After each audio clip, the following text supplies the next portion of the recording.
नमस्कार बच्चों। आज हम सब पढ़े हैं कक्षा 10 की हिंदी स्पर्श भाग 2 का पहला पाठ साखी। साखी के रचनाकार कबीरदास जी हैं, इसलिए हम सबसे पहले कबीरदास जी के बारे में जान लेते हैं। कबीर का जन्म 1398 में काशी में हुआ माना जाता है। गुरु रामानंद के शिष्य कबीर ने 120 वर्ष की आयु पाई। जीवन के अंतिम कुछ वर्ष मगहर में बिताए और वहीं चिर निद्रा में लीन हो गए। कबीर का आविर्भाव ऐसे समय में हुआ था जब राजनीतिक, धार्मिक और सामाजिक क्रांतियां अपने चरम पर थीं। कबीर क्रांतदर्शी कवि थे। उनकी कविता में गहरी सामाजिक चेतना प्रकट होती है। उनकी कविता सहज ही मर्म को छू लेती है। एक ओर धर्म के बाह्य आडंबरों पर उन्होंने गहरी और तीखी चोट की है, तो दूसरी ओर आत्मा परमात्मा के विरह मिलन के भावपूर्ण गीत गाए हैं। कबीर शास्त्रीय ज्ञान की अपेक्षा अनुभव ज्ञान को अधिक महत्व देते थे। अर्थात कबीरदास जी शास्त्रीय ज्ञान में कम विश्वास रखते थे, बल्कि प्राप्त किए गए अनुभवों के ज्ञान को ज्यादा महत्व दिया करते थे। उनका विश्वास सत्संग में था और वे मानते थे कि ईश्वर एक है, वह निर्विकार है, अरूप है। कबीर की भाषा पूर्वी जनपद की भाषा थी। उन्होंने जन चेतना और जन भावनाओं को अपने शब्द और साखियों के माध्यम से जन जन तक पहुंचाया है। तो अब हम कबीरदास जी को जान लिए हैं, अब हम पाठ के बारे में जान लेते हैं। पाठ प्रवेश। साखी शब्द साक्षी शब्द का ही तद्भव रूप है। साक्षी शब्द साक्ष्य से बना है, जिसका अर्थ होता है प्रत्यक्ष ज्ञान। यह प्रत्यक्ष ज्ञान गुरु शिष्य को प्रदान करता है। संत संप्रदाय में अनुभव ज्ञान की ही महत्ता है, शास्त्रीय ज्ञान की नहीं। कबीर का अनुभव क्षेत्र विस्तृत था। कबीर जगह जगह भ्रमण कर प्रत्यक्ष ज्ञान प्राप्त करते थे। अतः उनके द्वारा रचित साखियों में अवधी, राजस्थानी, भोजपुरी और पंजाबी भाषाओं के शब्दों का प्रभाव स्पष्ट दिखाई पड़ता है। इसी कारण उनकी भाषा को पंचमेल खिचड़ी कहा जाता है। कबीर की भाषा को सधुकड़ी भी कहा जाता है, यानी पंचमेल खिचड़ी भी कहा जाता है तथा सधुकड़ी भी कहा जाता है। साखी वस्तुतः दोहा छंद ही है, जिसका लक्षण है 13 और 11 के विश्राम से 24 मात्रा। प्रस्तुत पाठ की साखियां प्रमाण हैं कि सत्य की साक्षी देता हुआ ही गुरु शिष्य को जीवन के तत्व ज्ञान की शिक्षा देता है। यह शिक्षा जितनी प्रभावपूर्ण होती है, उतनी ही याद रह जाने योग्य भी होती है। यानी गुरु जो शिष्य को शिक्षा देता है, वह जितनी प्रभावपूर्ण होती है, उतनी ज्यादा वह दीर्घ काल तक याद रखने योग्य भी रहती है। अब हम साखी के दोहों को एक एक करके पढ़ लेते हैं तथा इसका अर्थ समझ लेते हैं। पहला दोहा है, ऐसी वाणी बोलिए मन का आपा खोए, अपना तन शीतल करे औरन को सुख होए। मन का आपा खोए, आपा का अर्थ होता है अहंकार, यानी घमंड को, खोए यानी छोड़ करके। वाणी का अर्थ होता है बोलना, बोली, आपकी आवाज, मीठी बोली। तो कबीरदास जी कहते हैं कि हमें अपने मन का अहंकार छोड़ करके, मन का आपा खोए अर्थात मन का अहंकार छोड़ करके ऐसी वाणी बोलिए, ऐसी वाणी बोलनी चाहिए, ऐसे मीठे वचन बोलने चाहिए जिससे अपना तन शीतल करे, जिससे हमारे तन को शीतलता प्राप्त हो, हमारे तन को सुख मिले, शांति मिले तथा औरन को सुख होए, और उससे दूसरों को भी सुख की प्राप्ति हो, अर्थात दूसरों को भी सुख प्राप्त हो और हमारा शरीर भी शांत रहे, स्वच्छ रहे, शीतल रहे। ठीक है। दूसरा है, कस्तूरी कुंडली बसे मृग ढूंढे बन माहि, ऐसे घटी घटी राम है दुनिया देखे नाहि।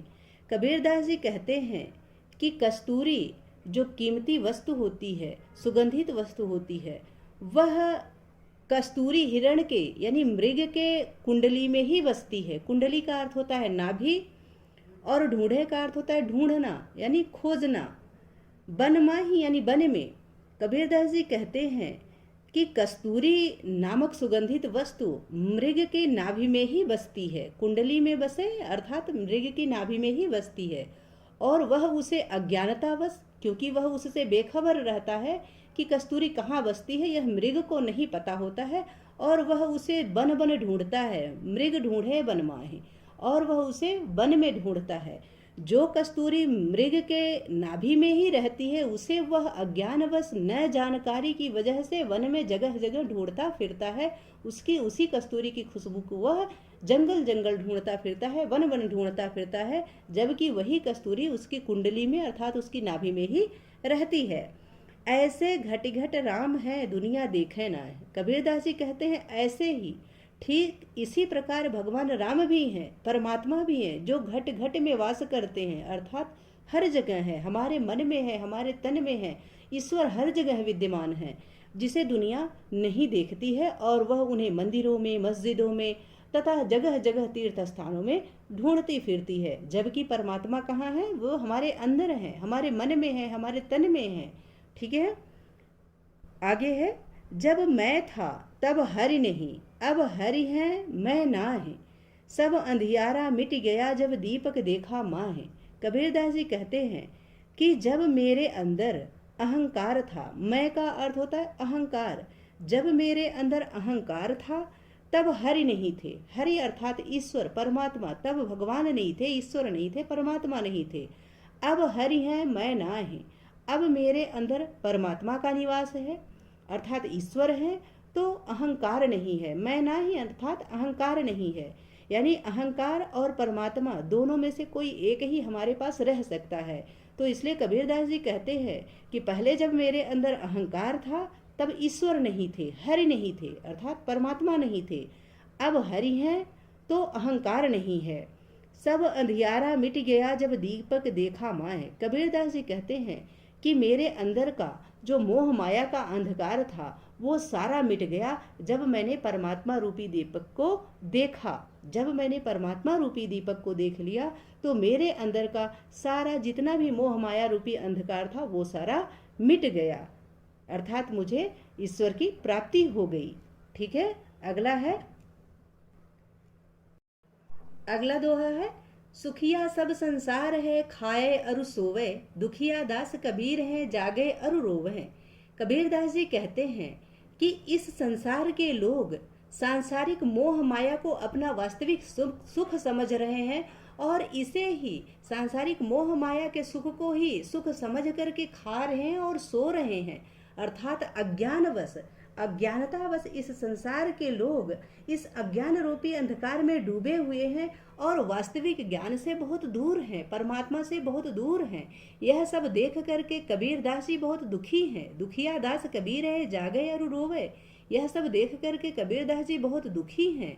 वे तो परमात्मा को पाने की आस में, अर्थात कबीरदास जी परमात्मा को पाने की इच्छा में, परमात्मा को पाने की आशा में जाग रहे हैं और संसार के मनुष्यों की इस स्वार्थी रूप को देखकर, इस अज्ञान को देख करके रो रहे हैं।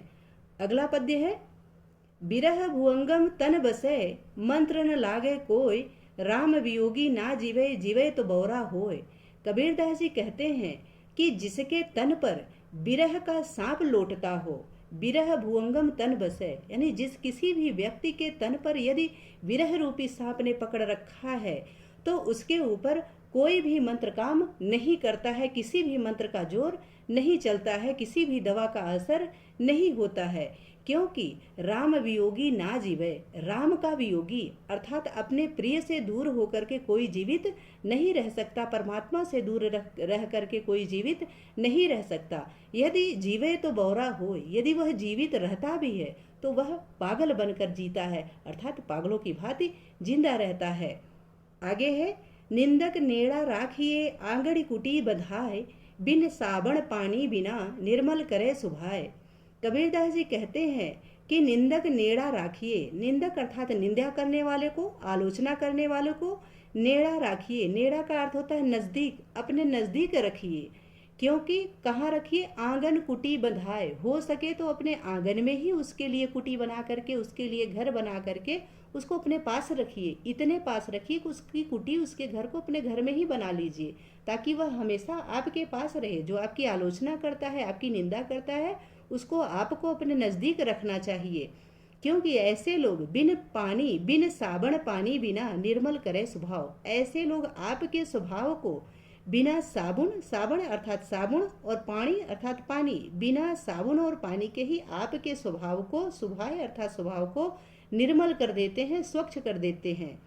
जैसे यदि कोई निंदक, कोई आलोचक आपके पास है तो आपकी कमियों को आपको बताता रहेगा, और जब वो आपकी कमियों को आपको बताएगा तो आप अपनी कमियों को दूर करेंगे, तो आपके अंदर अच्छाइयों का विकास होगा। आप अपनी कमियों को दूर करके अच्छे हो जाएंगे, स्वच्छ हो जाएंगे। इसीलिए कबीरदास जी ने कहा है कि ऐसे लोग जो आपके निंदक होते हैं, वे लोग यदि आपके पास हैं तो वो बिना साबुन और पानी के ही आपके स्वभाव को निर्मल कर देंगे।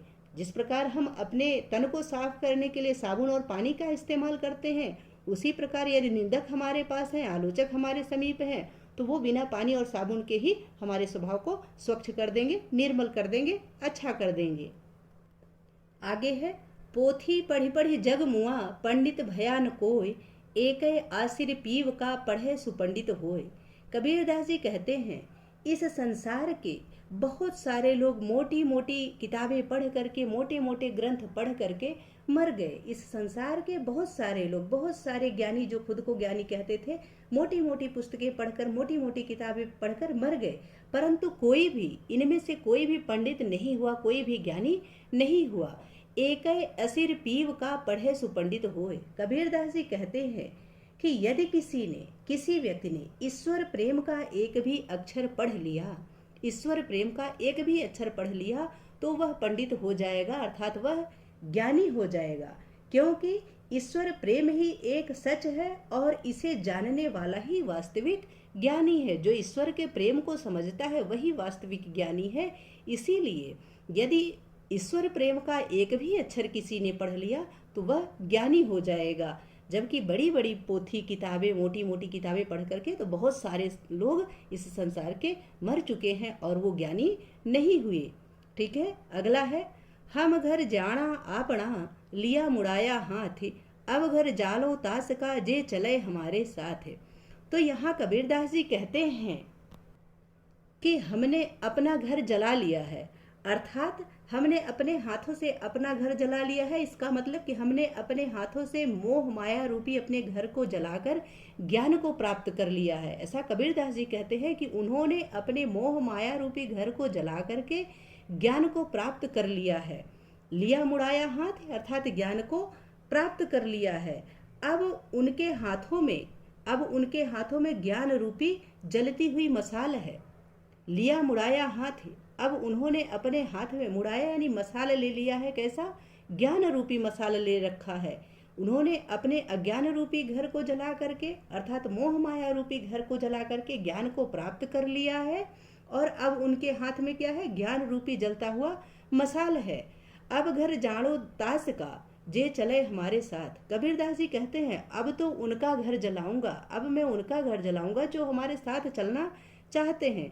अर्थात जिस प्रकार मैंने अपने मोह माया रूपी घर को जला करके ज्ञान रूपी मसाल को प्राप्त कर लिया है, तो इस ज्ञान रूपी मसाले से अब उनका घर जलेगा, अर्थात उनकी मोह माया रूपी घर, उनके मोह माया रूपी घर को जलाना होगा जो हमारे साथ ज्ञान प्राप्त करना चाहते हैं, हमारे साथ चलना चाहते हैं।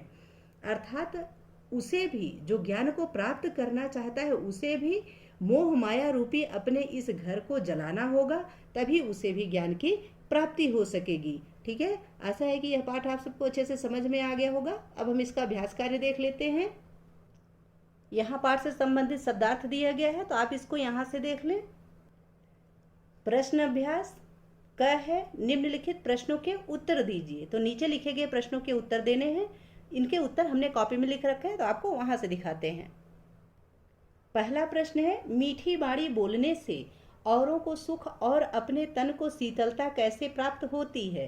तो इसका उत्तर है कि कबीरदास जी के अनुसार जब आप दूसरों के प्रति मीठी भाषा का उपयोग करते हैं तो उन्हें आपसे कोई शिकायत नहीं रहेगी, वे सुख का अनुभव करेंगे, और जब आपका मन निर्मल होगा, इन चीज़ों से आपका मन भी निर्मल होगा, तब आपका तन भी शीतल रहेगा, अर्थात आप भी सुख एवं शांति का अनुभव प्राप्त करेंगे। जब आपके द्वारा मीठी वाणी बोली जाएगी, दूसरों को सुख होगा, तो उससे वो भी आपसे मीठी वाणी में बात करेंगे, जिससे आपके शरीर को भी सुख और शीतलता का अनुभव होगा, सुख एवं शांति की प्राप्ति होगी। दूसरा प्रश्न है, दीपक दिखाई देने पर अंधियारा कैसे मिट जाता है, साखी के संदर्भ में स्पष्ट कीजिए। तो उत्तर है, कबीर दास जी का दीपक से तात्पर्य ईश्वर दर्शन से है तथा अंधियारा से तात्पर्य अज्ञान से है।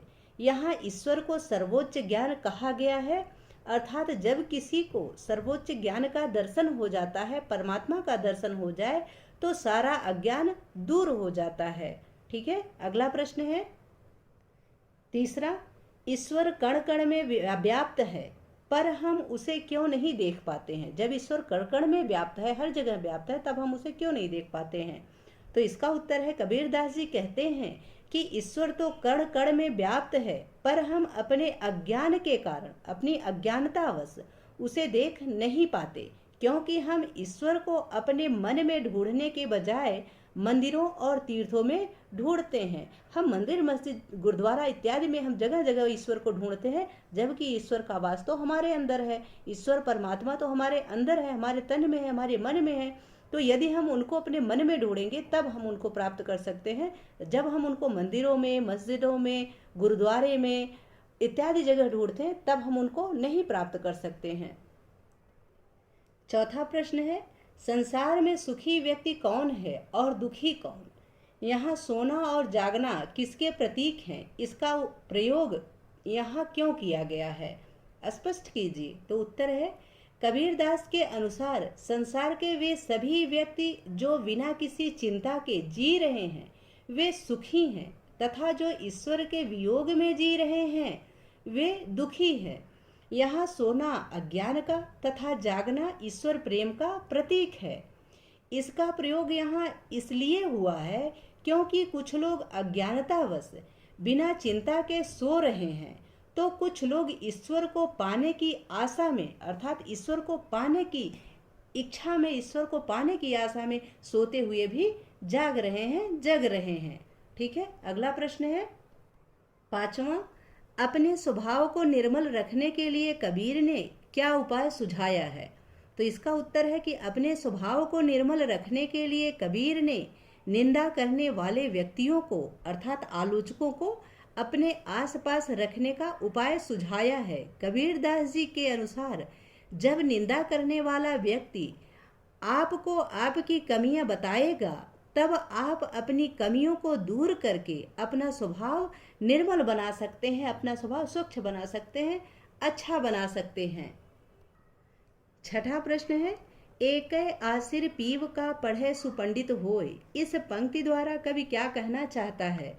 तो उत्तर है कि एक आसिर पीव का पढ़े सुपंडित होए, इस पंक्ति में कवि ईश्वर प्रेम को महत्व देते हुए कहना चाहते हैं कि ईश्वर प्रेम का एक अक्षर ही किसी भी व्यक्ति को पंडित बनाने के लिए पर्याप्त है। अर्थात यदि ईश्वर प्रेम का एक भी अक्षर का ज्ञान इंसान को हो जाए तो वह सबसे बड़ा ज्ञानी बन सकता है, वह ईश्वर को प्राप्त कर सकता है। सातवां प्रश्न है, कबीर की उद्धृत साखियों की भाषा की विशेषता स्पष्ट कीजिए। उत्तर है, कबीर की साखियों की भाषा की विशेषता है कि यह जन साधारण की भाषा है। कबीर दास जी की जो साखियों की भाषा है, यह जनसाधारण की भाषा है। कबीर ने जन चेतना और जन भावनाओं, यह जन साधारण की भाषा है। कबीर ने जन चेतना और जन भावनाओं को अपनी सधुकड़ी भाषा द्वारा साखियों के माध्यम से जन जन तक पहुंचाया है। डॉक्टर हजारी प्रसाद द्विवेदी ने इनकी भाषा को भावानुरूपिणी माना है। अपनी चमत्कारिक भाषा के कारण ही आज भी इनके दोहे लोगों की जुबान पर हैं। अर्थात आज भी लोग कबीर के दोहों को यदि बोलते हैं, गाते हैं, तो इसी वजह से, क्योंकि इनकी भाषा बहुत ही चमत्कारिक है, बहुत ही लोकप्रिय भाषा है। अगला प्रश्न है, ख पार्ट का निम्नलिखित का भाव स्पष्ट कीजिए। नीचे जो लिखे गए हैं इनका भाव स्पष्ट करना है। पहला है, विरह भुवंगम तन बसे मंत्र न लागे कोई, इसका क्या अर्थ है। तो इस पंक्ति का भाव यह है कि जब किसी मनुष्य के मन में अपनों से बिछड़ने का गम रूपी सांप जगह बना लेता है, अर्थात जब कोई विरह में पड़ जाता है, अपने प्रिय से दूर हो जाता है, तब ना तो कोई दवा काम आता है और ना ही कोई मंत्र ही काम करता है, अर्थात ना तो किसी दवा का असर होता है उस वक्त और ना ही किसी मंत्र का असर होता है। ठीक है। दूसरा है कस्तूरी कुंडली बसे मृग ढूंढे बन माहि, इस पंक्ति का क्या आशय है? तो इसका उत्तर है, इस पंक्ति का भाव यह है कि अज्ञानतावश कस्तूरी हिरण पूरे वन में कस्तूरी की खुशबू के स्रोत को ढूंढता रहता है, जबकि वह कस्तूरी उसी के पास उसी की नाभि में विद्यमान होती है। यानी जो कस्तूरी हिरण के नाभि में ही रहती है, उसी की खुशबू की वह पूरे जंगल में पूरे वन में ढूंढता फिरता है, जबकि वह उसके अंदर ही रहती है। ठीक है। अगला है तीसरा, जब मैं था तब हरि नहीं, अब हरि है मैं नाही, इसका क्या आशय है? तो इस पंक्ति का भाव यह है कि अहंकार और ईश्वर एक दूसरे के विपरीत है, ये साथ नहीं रह सकते। पहले मेरे मन में अहंकार था तो ईश्वर नहीं थे, और अब ईश्वर हैं तो अहंकार नहीं है।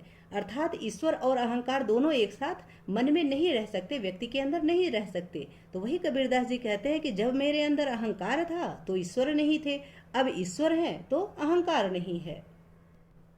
चौथा है पोथी पढ़ी पढ़ी जग मुआ पंडित भयान कोय, इसका क्या आशय है? तो इसका यह आशय है, इस पंक्ति का भाव यह है कि मोटी मोटी पुस्तकें अर्थात ग्रंथ पढ़कर संसार के कई लोग आए और चले गए, परंतु पंडित अर्थात ज्ञानी कोई नहीं बन पाया।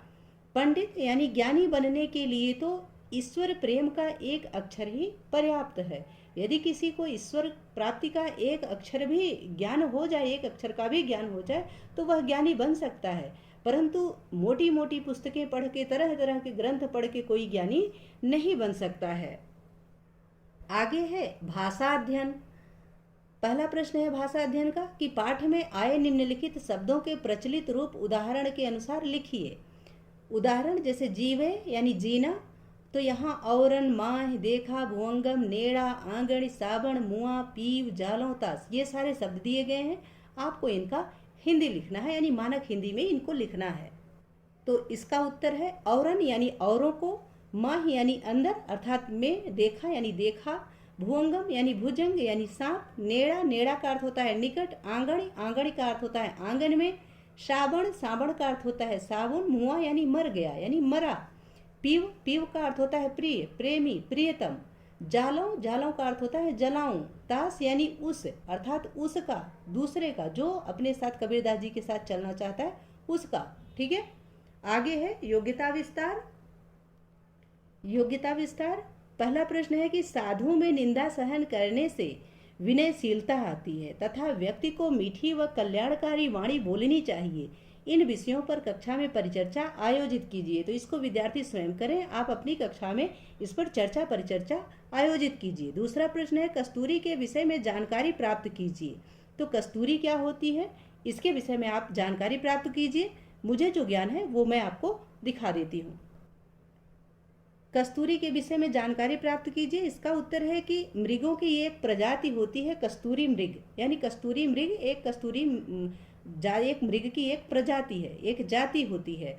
ऐसा कहा जाता है कि इस प्रजाति के मृगों की नाभि में कस्तूरी होती है। कस्तूरी यानी एक सुगंधित वस्तु होती है जो लगातार अपनी महक बिखेरती रहती है, यानी अपनी सुगंध को फैलाती रहती है। इस बारे में मृग को पता नहीं होता, यानी मृग को नहीं पता होता कि कस्तूरी उसी के अंदर है, और जो कस्तूरी की खुशबू उसको पता चल रही है, महसूस हो रही है, वह उसी के अंदर से ही आ रही है। ऐसा मृग को पता नहीं होता है, और वे उसी महक को खोजते रहते हैं। मृग उसी महक को ढूंढते हैं, उसी कस्तूरी की महक को ढूंढते हैं जो कि उनके अंदर, उनकी नाभि में ही पाया जाता है। तो कस्तूरी क्या होती है? कस्तूरी एक प्रकार की मृगों की प्रजाति है, और कस्तूरी एक महकने वाली वस्तु है जो कि मृगों के, जो कस्तूरी मृग होते हैं, उनकी नाभि में पाई जाती है। आशा है कि यह पाठ तथा इसका अभ्यास कार्य आपको अच्छे से समझ में आ गया होगा। यदि पाठ से संबंधित या वीडियो से संबंधित कोई सुझाव हो तो प्लीज़ कमेंट बॉक्स में अवश्य लिखें। वीडियो पसंद आए तो इसको लाइक करें, शेयर करें, और चैनल पर नए हैं तो इसे सब्सक्राइब करें। बहुत बहुत धन्यवाद।